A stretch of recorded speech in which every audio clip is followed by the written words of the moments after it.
प्रार्थना में जोड़ाइए, मस्तकों नमावीए और प्रार्थना करिए। राजाधिराज गौरव प्रभु,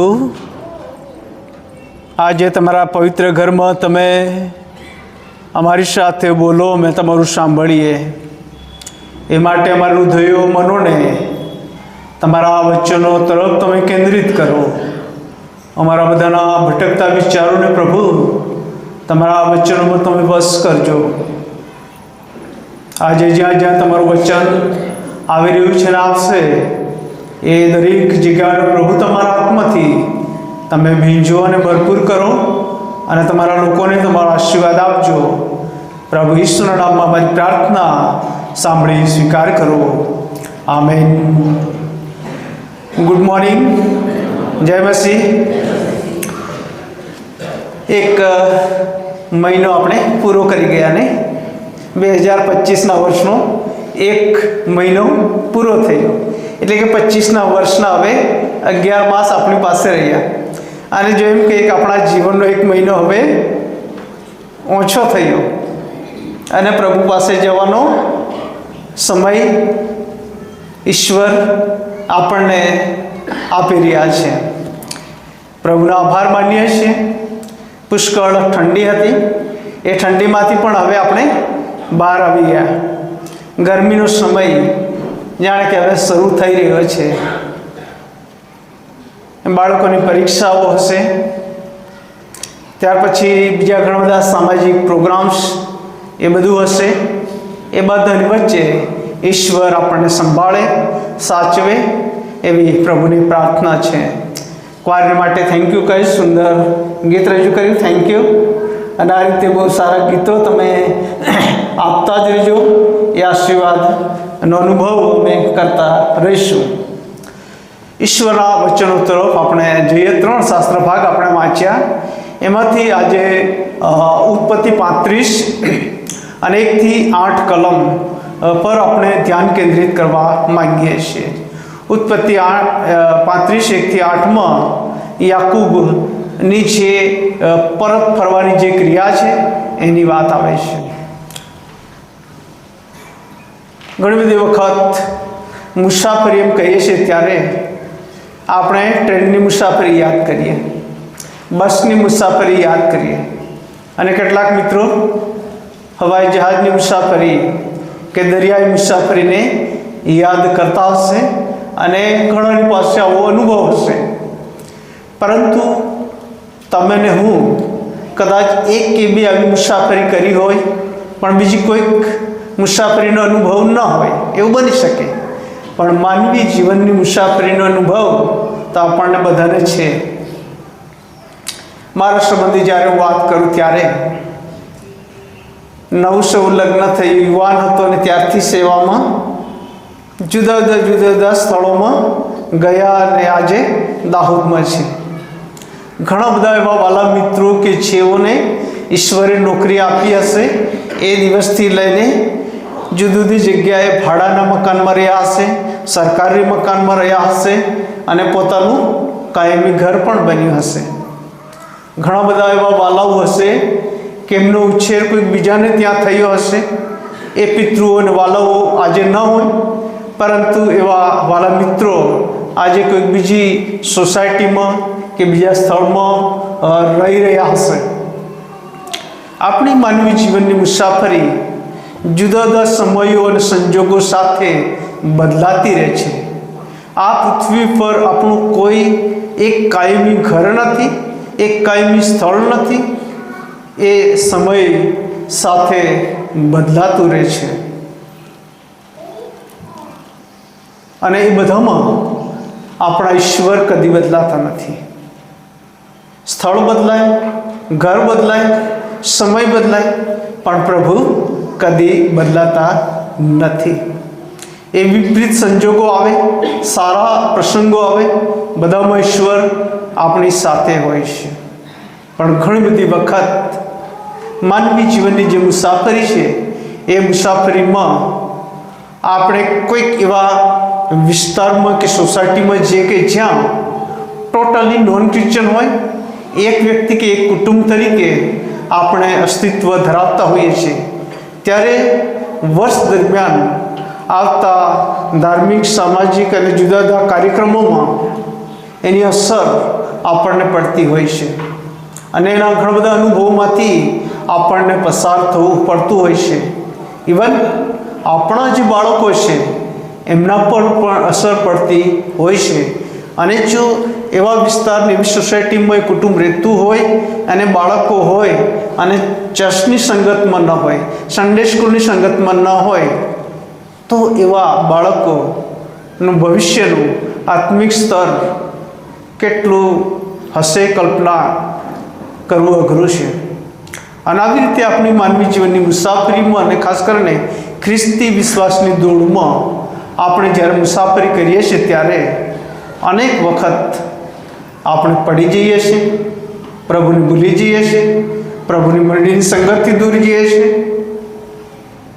અને કેટલીક વખત એમાંથી ઈશ્વર આપણને ઉઠાડે છે, તક આપે છે અને પાછા ફરીએ છીએ અને પાછા તાજા થઈને આગળ વધીએ છીએ. બાઇબલ તરફ જ્યારે દ્રષ્ટિ કરીએ છીએ ત્યારે આદિ પિતરોમાં યાકૂબ એક એવું પાત્ર છે કે જે ઉત્પત્તિમાં સૌથી વધારે અધ્યાય રૂકે છે. ઇબ્રાહિમ, ઈસાક અને યાકૂબ, અને યાકૂબ સંબંધી કેટલીક વાતો આપણે જોવાના છે.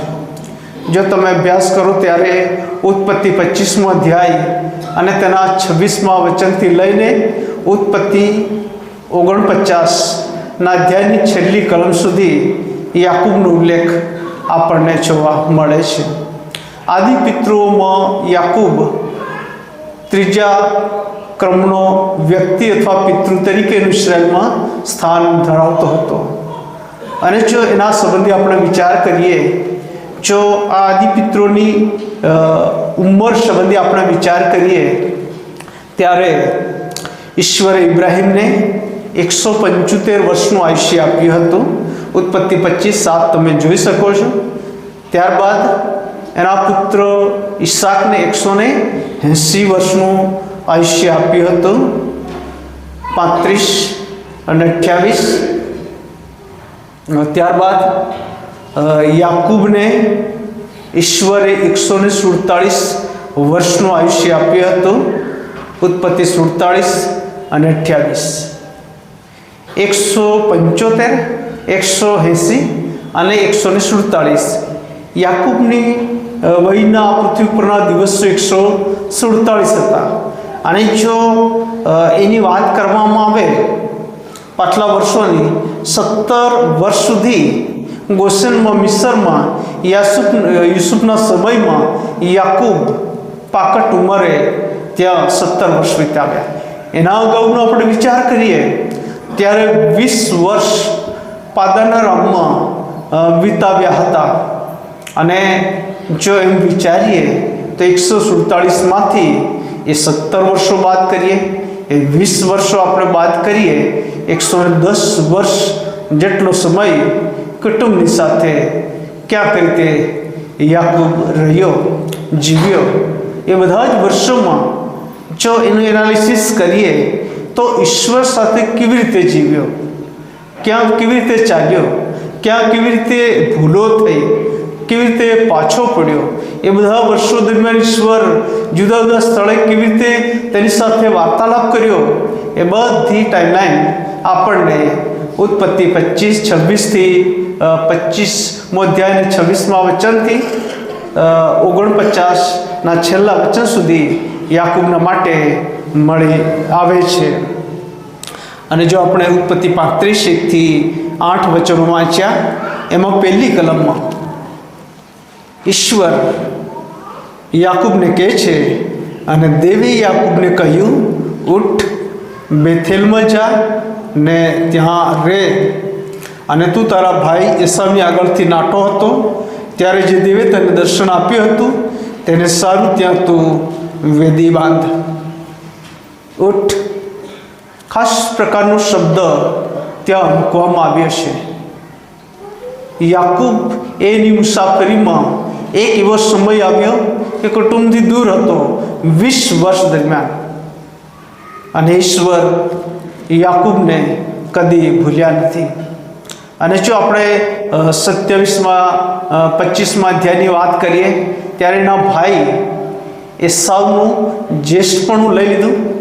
ત્યાર પછીના અધ્યાયની જ્યારે વાત કરવામાં આવે ત્યારે એના ભાઈનો આશીર્વાદ પણ એને લઈ લીધો.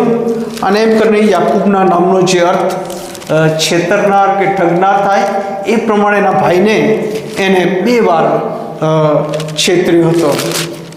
એના માટે કદાચ તમે જોઈ શકો 27મો અધ્યાય અને 36મું વચન એમ કહે છે, ઉત્પત્તિ 27 અને 36, અને તેણે કહ્યું કે શું તેનું નામ યાકૂબ ઠીક નથી પાડ્યું? કેમ કે તેણે 2 વાર મને છેતર્યો છે. તેણે મારું જ્યેષ્ઠપણું લઈ લીધું અને હવે જો તેણે મારો આશીર્વાદ પણ લઈ લીધો છે. 2 વખત પોતાના ભાઈ સામે જાણે કે છેતરપિંડી કરી હોય એમના નામના અર્થ પ્રમાણે, અને ત્યાર પછી આશીર્વાદ પ્રાપ્ત કરીને પરિસ્થિતિ એવી બની કે યાકૂબના મમ્મી એમને ખૂબ ચાહતી હતી. જ્યારે યાકૂબ એ એસાવને ખૂબ ચાહતો હતો. બંને જોડિયા ભાઈઓ હતા, યાકૂબ અને એસાવ. એસાવ મોટો હતો, યાકૂબ એના પછી, બંને જોડિયા હતા. અને એ આશીર્વાદ જ્યારે યાકૂબને મળે છે ત્યારે એસાવને બીક લાગે છે. એ આખી આપણે વાત જાણીએ છીએ કે જ્યારે એના પિતા ઈસાક ઘરડા થયા, એસાવને બોલાવીને કહ્યું કે તું જંગલમાં જા, મારે સારું તું શિકાર લઈ આ, સ્વાદિષ્ટ ભોજન તૈયાર કર. અને આ વાતની ખબર જ્યારે એના પત્નીને પડે છે ત્યારે દીકરાને તૈયાર કરે છે અને યાકૂબને કહે છે કે તું આવું આવું કર, એસાવના લુગડા પહેરી લે અને પછી જે લવારા છે એનું જે ચામડું છે બાંધી લે અને એ રીતે તૈયાર થઈને જે ભોજન તૈયાર કરું એ લઈને જા. અને ઈસાકની પાસે જાય છે ત્યારે ઈસાકે આશીર્વાદ યાકૂબને આપી દે છે. અને એના પછી એસાવ આવે છે અને એસાવના માટે એવું લખવામાં આવ્યું કે આ વાત એણે સાંભળી ત્યારે તે પોંક મૂકીને રડ્યો, કેમ કે એના ભાઈએ એ આશીર્વાદ લઈ લીધો હતો. અને ત્યાર પછી એસાવ એના ભાઈ યાકૂબને મારી નાખવાને માટે મનોમન નિર્ણય કરી લીધો. અને જ્યારે એની જાણ રાહેલને થઈ ત્યારે રાહેલે યાકૂબને રિબકાએ યાકૂબને એની વાત કરી અને પછી કહ્યું કે તું તારા મામાના ઘરે ચાલ્યો જા. અને એમ કરીને પાદાનારામની યાત્રા શરૂ થતી આપણે જોઈએ છીએ. એક પછી એક એ યાત્રામાં આગળ વધે છે. એના ભાઈથી એ ભાગી છૂટે છે અને 28મા અધ્યાયમાં ઈશ્વર તેની સાથે વાત કરે છે. એક ઠેકાણે તે આવીને ઊંઘી જાય છે અને ઊંઘી ગયા પછી ઈશ્વર તેને દર્શન આપે છે અને દર્શનની અંદર એક સીડી જે આકાશ સુધી પહોંચેલી હતી, દેવના દૂતો ચડતા ઉતરતા હતા. અને એ સીડી પર એ દ્રશ્ય જ્યારે જોયું ત્યારે ઈશ્વર વાત કરે છે અને કહે છે, હું યહોવા તારા બાપ ઇબ્રાહીમનો દેવ તથા ઈસાકનો દેવ છું. જે ભૂમિ પર તું સૂતો છે તે હું તને તથા તારા સંતાનને આપીશ અને પૃથ્વીની રજ જેટલા તારા સંતાન થશે. અને ત્યાર પછી સફાળે યાકૂબ જાગી જાય છે અને જાણે છે કે આ તો ઈશ્વર વાત કરી રહ્યા છે. ઈશ્વરની હાજરી યા મોટી એ અનુભવ કરે છે અને મોટી સવારે તે ઉઠે છે ને પથ્થર લે છે, ઊભો કરે છે. અને 28મો અધ્યાય 19મું વચન એમ કહે છે, અને તેણે તે જગાનું નામ બેથેલ પાડ્યું, પણ તે પહેલાં તે જગાનું નામ લૂઝ હતું. અને ત્યાર પછી એણે માનતા લીધી અને એમ કહ્યું, હું મારી મુસાફરીમાં આગળ વધી રહ્યો છું, પરત ફરીશ સુખરૂપ. ત્યારે 22મા વચન પ્રમાણે કે આ પથ્થર જે સ્તંભ તરીકે ઊભો કર્યો છે તે દેવનું ઘર થશે અને જે તું મને આપશે તે સર્વનો દશાંશ હું તને આપીશ. આવી માનતા સાથે એ આગળ નીકળે છે મુસાફરીની અંદર. અને જ્યારે મુસાફરીમાં આગળ નીકળે છે ત્યારે યોગ્ય સમય પાદાનામમાં આવે છે. રાહેલ અને લેઆ સાથે લગ્નો થાય છે અને લેહાજ સાથે લગ્ન થાય છે ત્યારે એને 6 દીકરા અને 1 દીકરી દીનાનો આશીર્વાદ ઈશ્વર આપે છે. ત્યાર પછી એની જે પત્ની હતી રાહેલ, એની સંતાન હતી. એની જે દાસી હતી એની મારફતે 2 બાળકો, લેહાની દાસી હતી એની મારફતે 2 બાળકો, અને યોગ્ય સમયે રાહેલની મારફતે ઈશ્વર 2 બાળકોનો આશીર્વાદ આપે છે. અને એમ કરીને 12 દીકરા અને 1 દીકરીનો આશીર્વાદ યાકૂબના કૌટુંબિક જીવનમાં ઈશ્વર આપે છે. અને પરત જ્યારે તે હવે પોતાના ઘર તરફ ફરી રહ્યો છે ત્યારે તમે 34મો અધ્યાય ઘરે જઈને જોઈ શકો છો. બહુ કરુણ પરિસ્થિતિ ત્યાં યાકૂબને માટે ઊભી થાય છે. એની પોતાની એકની 1 દીકરી, 12 ભાઈઓ અને 1 દીકરી, અને ત્યાં શખેમ એટલે કે હમોર હિત્તીનો દીકરો શખેમ દીના ને માટે માગણી કરે છે, એની સાથે કુકર્મ કરે છે. એ દુર્ઘટનાનું ચિત્ર 34મા અધ્યાયમાં જોવા મળે છે. અને એના પછી યાકૂબના જે દીકરાઓ છે શખેમ અને તેના પિતાને, સર્વસ્વને મારી નાખે છે.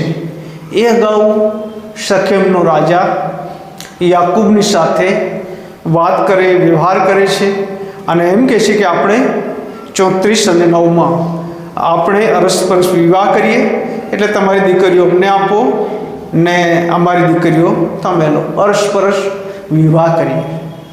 અને જો તમે જુઓ ત્યારે યાકૂબને એમ લાગ્યું કે હવે અહીંયા જ રહેવા જેવું છે, અને માટે એણે શું કર્યું? એક જમીનનો ટુકડો લીધો અને જમીનનો ટુકડો લઈને ત્યાં તે સ્થાયી થવાને માટે પ્રયત્ન કર્યો હતો. 33 અને 18માં વચનથી તમે જોઈ શકો છો. અને યાકૂબ પાદાના રામમાંથી આવતા કનાન દેશના શખેમ સુધી સહી સલામત આવ્યો ને શહેરની સામે તંબુ માર્યો. અને જે જમીનના કકડામાં તેણે પોતાનો તંબુ માર્યો હતો તે તેણે શખેમના બાપ હમોરના દીકરાઓની પાસેથી 100 રૂપિયે વેચાતો લીધો. આપણી માનવી જીવનની મુસાફરીમાં આપણે કોઈ પ્લોટ લઈએ, કોઈ ઘર લઈએ, કોઈ જગ્યા લઈએ, સારી વાત છે, પરંતુ એ યાકૂબની સાથે ઈશ્વર હંમેશા સાથે જ હતો. હવે કોઈક રીતે યાકૂબ અહીંયા એની જીવન મુસાફરીમાં જાણે કે એને બધું જ મળ્યું, ખાલી હાથે ગયો હતો, કેવળ લાકડી લઈને. પરંતુ ત્યાર પછી ઈશ્વરના કૌટુંબિક જીવનમાં દીકરા દીકરીનું, ઘણા બધા નોકર ચાકરો, ઘણા બધા ઢોર ઢાકનો આશીર્વાદ આપ્યો. પરંતુ જ્યારે શખેમમાં આવે છે ત્યારે 100 રૂપિયા જમીનનો ટુકડો વેચાતું લઈને એને એમ લાગ્યું કે હવે અહીંયા જ રહેવું સારું. અને તમે જોઈ શકો ત્યાં તેણે વેદી પણ બાંધી હતી અને ત્યાં તે રહેવા પણ લાગ્યો, જેના કારણે 34મા અધ્યાયમાં એની દીકરી અને ત્યાર પછી જે હત્યા, ખૂન, લૂંટફાટ અને વિપરીત પરિસ્થિતિનું સર્જન થયું. અને એના અનુસંધાનમાં ઈશ્વર યાકૂબને ઉત્પત્તિ 35 અને 1માં એમ કહે છે કે ઉઠ બેથેલમાં જા, ઉઠ બેથેલમાં જા. અને વચન એમ કહે છે કે ત્યાં જઈને રહીને તું તારા ભાઈ એસાવની આગળથી નાટો હતો ત્યારે જે દેવે તને દર્શન આપ્યું હતું તેને સારું ત્યાં તું વેદી બાંધ. પહેલી વાત, ઈશ્વર એમ કહ્યું તું ઉઠ બેથેલમાં જા. દેવનું છે ઘર છે, દેવની હાજરી છે, જ્યાં દેવ સાથે તે કરાર કર્યો છે, દેવે તારી સાથે વાર્તાલાપ કર્યો છે, ત્યાં તું જા. અહીંયા શખેમમાં સ્થાયી થવાની, રહેવાની કોઈ જરૂર નથી. તું તારું તંબુ છોડ, ઉકેલ અને ત્યાંથી તારા કુટુંબ સાથે જા. આપણી માનવી જીવનની મુસાફરીમાં આપણે જુદા જુદા સ્થળો અને વિસ્તારોમાં રહીએ, જુદી જુદી પરિસ્થિતિઓમાં રહીએ, અને ઈશ્વર ચોક્કસ સમયે આપણી સાથે વ્યવહાર કરે છે, વાર્તાલાપ કરે છે. એટલું જ કે ઈશ્વરની વાણીને આપણે આધીન થવાનું છે. ઈશ્વરની વાણીને આપણે આધીન થવાનું છે. અને ત્યાર પછી બીજી વાત કે તું ત્યાં જઈને વેદી બાંધ. વેદી એક એવી બાબત છે કે ઈશ્વર સાથેનો વ્યક્તિનો વ્યક્તિગત સંબંધ. વેદી એક એવી બાબત છે કે ઈશ્વર સાથેનો વ્યક્તિને તેના કુટુંબનો સંબંધ. વેદી એક એવી બાબત છે કે વ્યક્તિ અને વિશ્વાસી લોકોનો પોતાના દેશ સાથેનો સંબંધ એ જાહેર કરે છે. ઇબ્રાહિમના જીવનમાં વેદીને સ્થાન હતું. તે સાથે સાથે નૂહના જીવનમાં પણ વેદીને સ્થાન હતું. એવા ઘણા બધા પાત્રો છે કે જેઓ વેદીને સ્થાન આપ્યું, માન આપ્યું. પ્રભુએ તેમને આશીર્વાદિત કર્યા. આપણા વડવાને, આપણા પિતૃઓ, વર્તમાન સમયમાં એવા આપણા ઘણા બધા વાલાઓ કે જેઓ નિયમિત પ્રભુના ઘરમાં આવે છે, નિયમિત પ્રાર્થના કરે છે અને પ્રભુનું વચન વાંચે છે, નિયમિત પોતાના બાળકોને સ્કૂલમાં તો મોકલે જ, એટલી જ નિયમિતતા સન્ડે સ્કૂલમાં પણ રાખે અને પ્રભુનું વચન ઘરે અને સન્ડે સ્કૂલમાં આપવાની કાળજી રાખે છે. એમના માટે પ્રભુનો આભાર માનીએ છીએ. વેદી એ આપણા જીવનમાંથી કદી ભૂસાવી ન જોઈએ, કદી ભાંગી પડવી ન જોઈએ, કદી તૂટી જવી ન જોઈએ. અને આપણો વ્યક્તિગત પ્રશ્ન હોઈ શકે, કૌટુંબિક પ્રશ્ન હોઈ શકે, આપણા જીવનની વેદીઓ ક્યાં કેવી છે એ આપણે વ્યક્તિગત ધોરણે તપાસી શકીએ છીએ.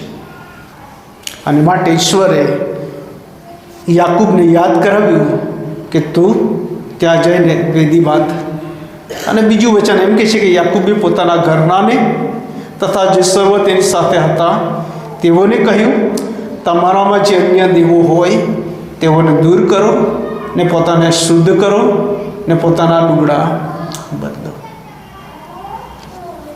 યાકૂબ અહીં ઈશ્વરની આધીનતા સ્વીકારે છે. પોતે ને પોતાના લોકોને કહે છે કે ઉઠો, તૈયાર થાઓ, તમારા લુગડા, તમારા જીવનો તમે બદલો, શુદ્ધ થાઓ, પવિત્ર થાઓ. અને પછી કહે છે કે પોતાને શુદ્ધ કરો, પોતાના લુગડા બદલો. ત્રીજું વચન કહે છે કે આપણે ઉઠીને બેથેલ જઈએ. આપણે ઉઠીને બેથેલ જઈએ અને જે દેવે મારા દુઃખના દિવસે મારું સાંભળ્યું ને જે રસ્તે હું ચાલ્યો તેમાં જે મારી સાથે રહ્યો તેને સારું ત્યાં હું વેદી બાંધીશ. તેને સારું ત્યાં વેદી બાંધીશ. આ પોતાનો નિર્ણય એ પોતાના કુટુંબને માટે, પોતાના કુટુંબ કબીલાને માટે જાહેર કર્યો કે આપણે આ જગ્યા છોડી દઈએ, અહીંયાથી ચાલ્યા જઈએ.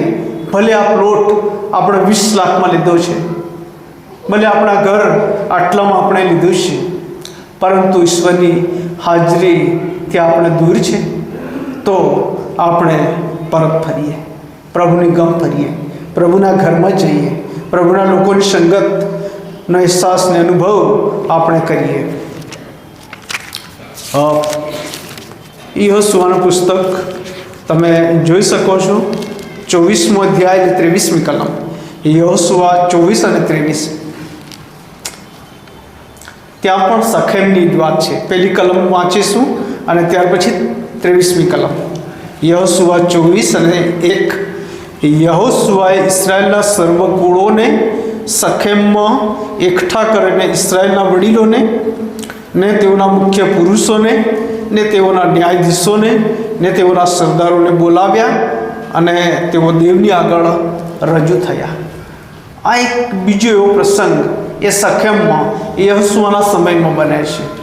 અને ત્યાર પછી 23મું વચન એમ કહે છે, તેણે કહ્યું કે તો હવે તમારી મધ્યે જે અન્ય દેવો છે તેમને દૂર કરો ને તમારું હૃદય ઇસ્રાયેલના દેવની ગમ વાળો.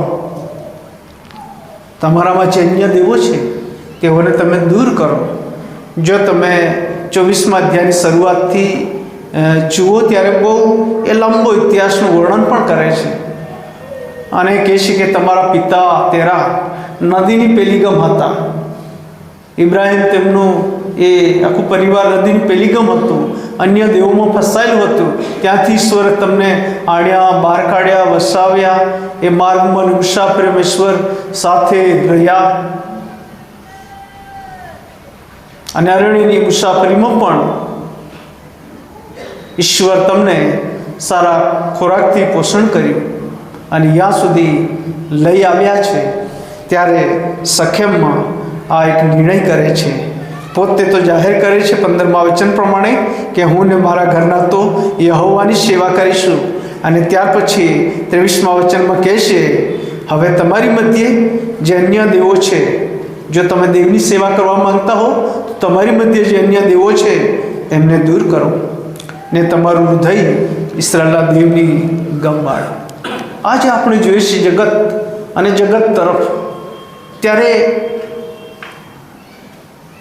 હાથ પગ શરીરના તમામ અંગો હોય, પરંતુ એ કેવળ મૂર્તિ હોય, એમાં જીવ ન હોય.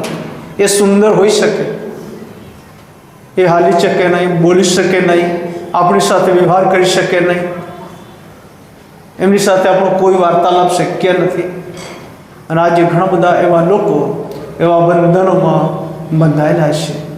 એ બંધનોમાં બંધાઈને એવા તો ફસાયા છે કે આ પૃથ્વીની મુસાફરી એમની એમ એ ભક્તિમાં ચાલી જતી આપણે જોઈએ છીએ. પ્રાર્થના મિત્રો આવે છે, એમને ખબર છે સવારે અને સાંજે મળીએ છીએ ત્યારે જૂના કરાર અને ખાસ કરીને નવા કરાર અને પ્રેરિતોના કૃત્યોમાંથી કેટલાક વચનો શેર કરવામાં આવે છે.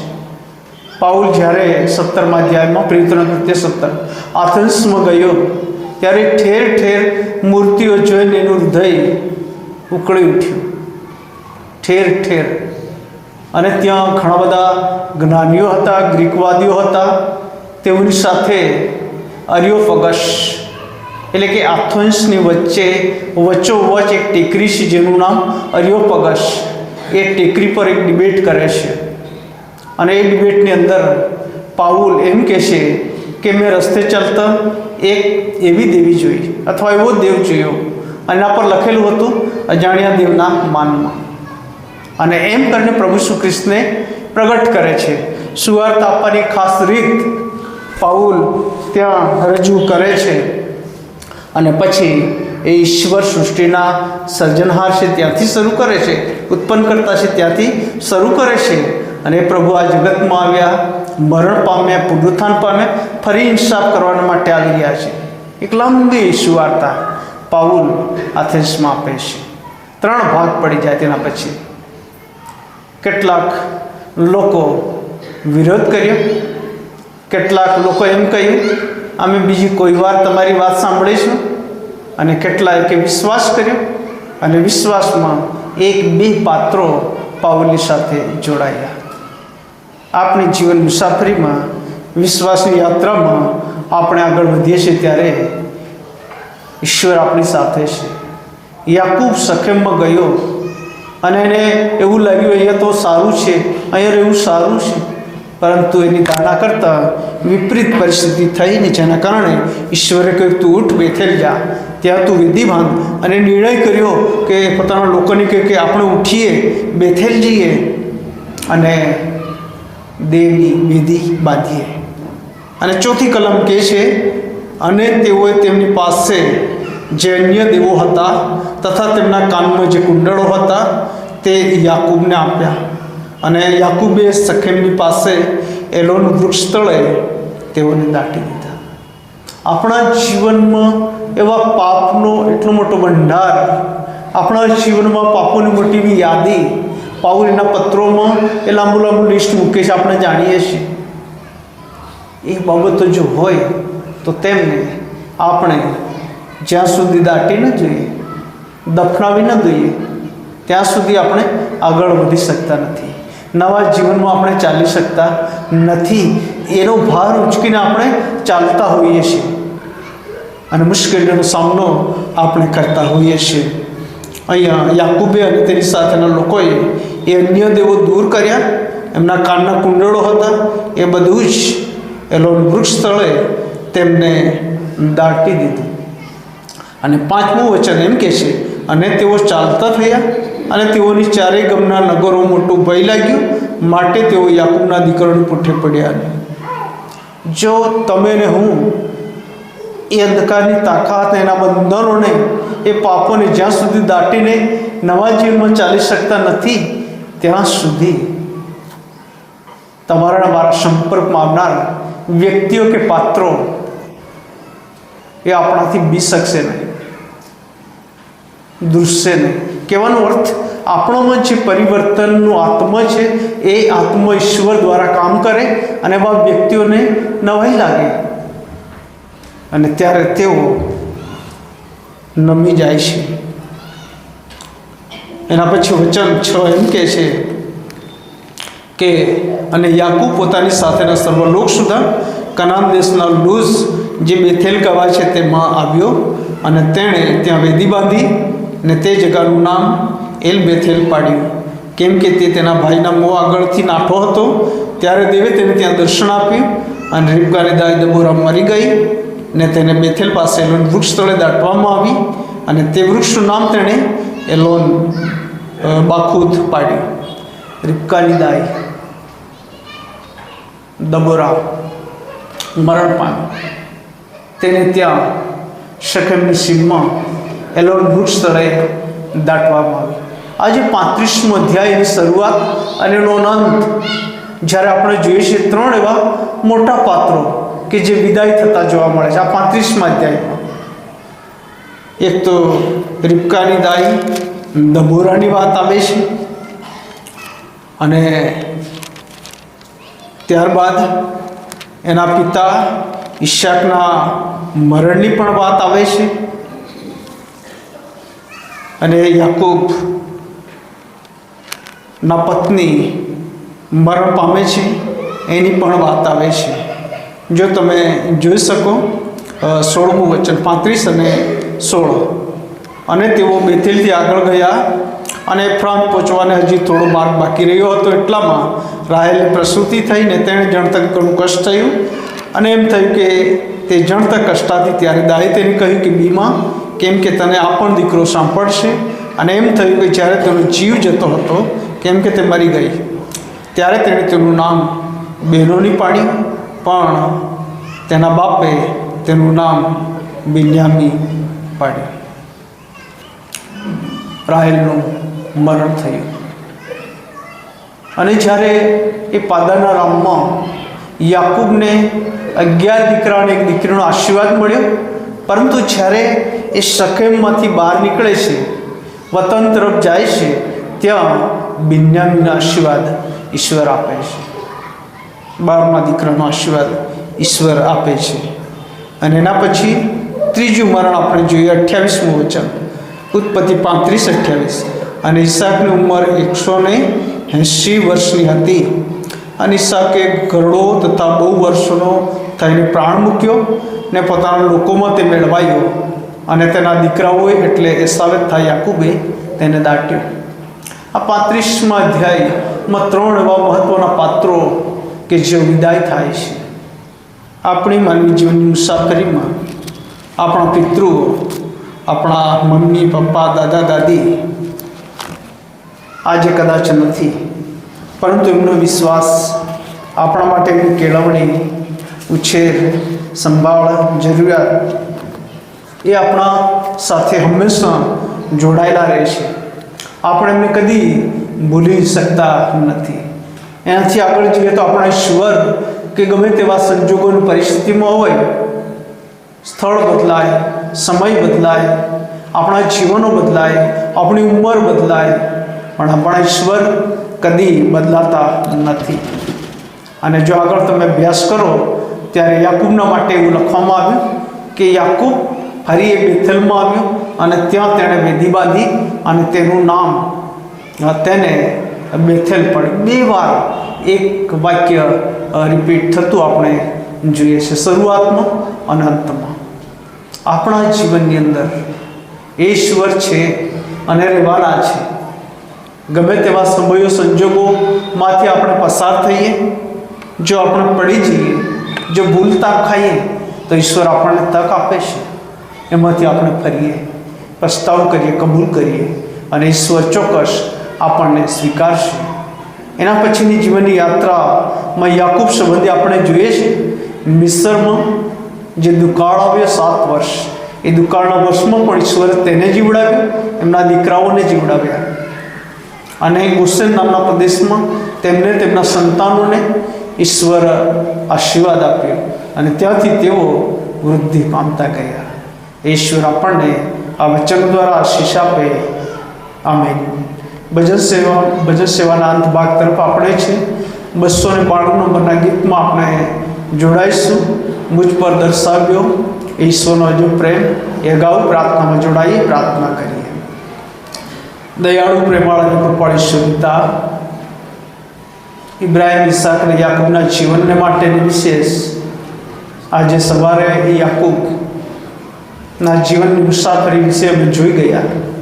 તમે તેની સાથે હંમેશા રહ્યા, આશીર્વાદ આપ્યો અને સખેમમાં જ્યારે તે તમારાથી દૂર ગયો, તમારી આણ સ્વીકારી નહીં, તમારા અડાલને પારખ્યા નહીં અને માટે તેમના કૌટુંબિક જીવનમાં જે મુશ્કેલીઓનું સર્જન થયું, જેના કારણે એ હતાશ થયો, નિરાશ થયો અને એવી પરિસ્થિતિમાં પ્રભુ તમે યાકૂબને કહ્યું કે ઉઠ, બેથેલ જા. તારા ભાઈ એસાવ આગળથી તું નાટો હતો, ત્યાં તું જા અને વેદી બાંધ. અને તરત જ તમારી આધીનતા સ્વીકારીને એ તરફ પ્રભુ ગયો. અમે અમારા જીવનમાં અનેક ભૂલો પ્રભુ તમારી વિરુદ્ધ અમે કરી છે, કરતા આવ્યા છે, અમે માફી માંગીએ છીએ. આજે સવારે વચનના પ્રકાશમાં અમારી જાતોને તમારા હાથોમાં સોંપીએ છીએ. નવું જીવન જીવવા અને જીવનની યાત્રામાં આગળ વધવા પ્રભુ અમારી સહાય મદદ કરજો.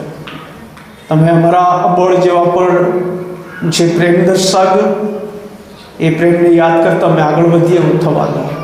પ્રભુ ઈસુના નામમાં અમારી પ્રાર્થના સાંભળી સ્વીકાર કરો. આમેન. ભજન સેવાના અંત ભાગમાં આપણે છે અને ભજન સંગ્રહમાંથી 292 નંબરના ગીતમાં જોડાઈશું. જીવનદાન પ્રભુની પાસે આપણે લાવીશું.